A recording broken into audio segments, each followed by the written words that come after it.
The mechanics of Brexit have begun. From here on in, it will slowly take shape. And whether you voted to leave or remain, we're all now moving in the same direction. Centurion Signs mark their 46th year in business this week, and the boss here sees Brexit as an exciting new chapter. He wants the scepticism and sniping to stop, and the UK to accept what's coming. Get on with it, and I think that's what everybody wants now.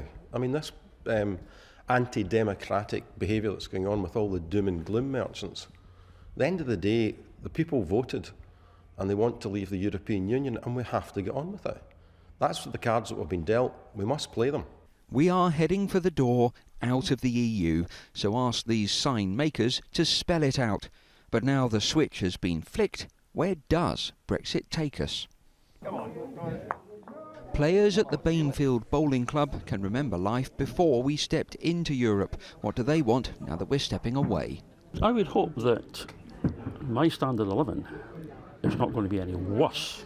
Maintaining our sovereignty and being able to guide ourselves in our own directions.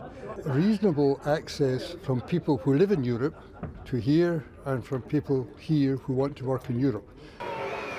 Across Edinburgh at the Wonderworld Play Centre, a generation who'll grow up knowing only Brexit Britain. Their parents want answers. The detail in terms of how it impacts on everyday lives. For instance, if you go abroad and your child is sick, will they receive healthcare? Will you need visas to travel to Europe?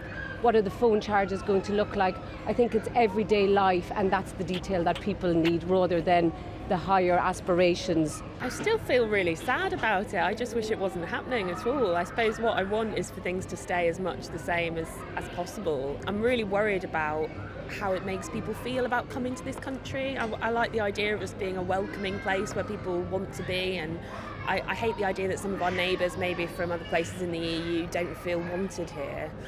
These children are learning to make friends and build relationships. The UK will have to find a way to realign itself with its European friends now that after all the talk, Brexit has begun. Peter Lane, 5 News.